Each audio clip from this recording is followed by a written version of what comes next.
What's going on, Lego Maniacs? It's Ty, the Lego guy here, and today we're doing a Lego Star Wars set from the Clone Wars. It's the Geonosian Starfighter, that's set 7959. It had 155 pieces, 3 minifigs, came out in 2011, and it retailed for $30 US. Now this set's going for about 67 new or 41 used, so if you want to pick up a retired set for not too much money, this is a good one. I really like the ship.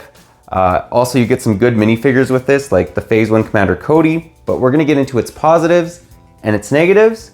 But enough talk, let's get right into it.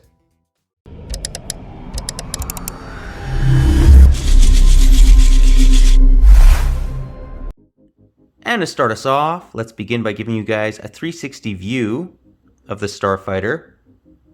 And I will say it's actually quite large. Like, it's about a foot long or almost a third of a meter in length, which is surprising because this set only has about 155 pieces. I do think it is a bit overpriced. However, it's still quite sizable. You would think that it was made up of more pieces, basically, is what I'm saying. Yeah, all in all, I also love the color scheme. I love that dark orange, mixed in with the brown. Let's now break it down area by area. And the first area I wanted to talk about was the cabin of the ship. This is actually a massive improvement over the 2003 model, and it actually is very close to what we see in the movies and TV shows when we see this fighter. So very nice looking little window. You can actually just open it up like so to reveal the Geonosian. And he actually has one of those old school control panels. You can very easily remove them as well. It's not basically there's no studs in there, so you can very easily just stick him in and out, and he's not going anywhere. Like, close that up, put it upside down, you're good to go. So I really like that. Good for playability too if you're a kid. The other thing too is you can actually rotate this turret. I don't really think you want to call that a play feature, but it's kind of interesting. And the engine actually does move around as well. What I did like about this though, the one play feature that we can actually really consider a play feature is you see down here this little trap door. Well, if you lower it, there's a little missile that goes in there. So I thought that was actually kind of creative.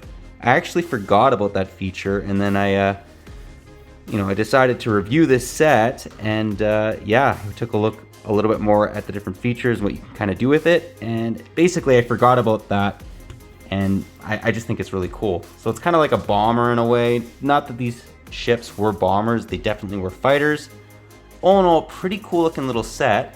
Let's now take a look at the minifigs. And here we have the 3 minifigs that are included in the set. So on the far right, we have Commander Cody, in the middle, Coyote Mundi, and the Geonosian pilot on the far left. Give you guys a 360 view of them. One of the main reasons a lot of you bought this set was because of Cody. I think this was one of the few sets you could actually get him in. Correct me if I'm wrong, but I believe this may be the only set you could get him in. I could be very wrong about that though. Let's actually show off his head to reveal the old school clone face that was on everybody. We really got sick of that face. Then they gave us the angry clone face, got sick of that as well. And now they're actually flipping it up and probably doing it better than they ever have. In the middle, we got Coyote Mundi, too many Ks. I'm not a big fan of this Clone Wars style face. Like, it's just not my thing.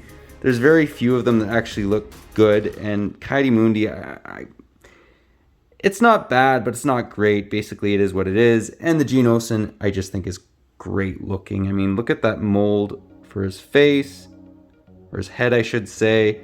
The printing on him as well is just great. Let's actually show Cody off a little bit more without his armor.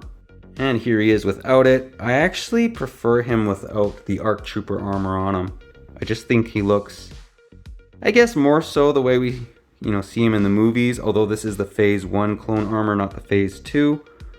All in all, these minifigs were pretty decent. You get a Jedi, an awesome clone, and a Geonosian. Basically, it doesn't get much better than that. Along with the best Geonosian fighter I think they've ever made. Again, I think that this set was overpriced, but it definitely has some strong positives. Well guys, that was my review. Do hope you enjoyed it. This set actually was pretty great. I mean, I think the overall design of this ship is pretty accurate. It looks very similar to what we see in the cartoon as well as the actual movie like Attack of the Clones. I think the minifigures were also quite well done. I'm not big into the Coyote Mundi, but the Phase 1 Cody makes up for it, and Geonosians are always awesome. I love all of them, all the way back from 2003 to like the modern day.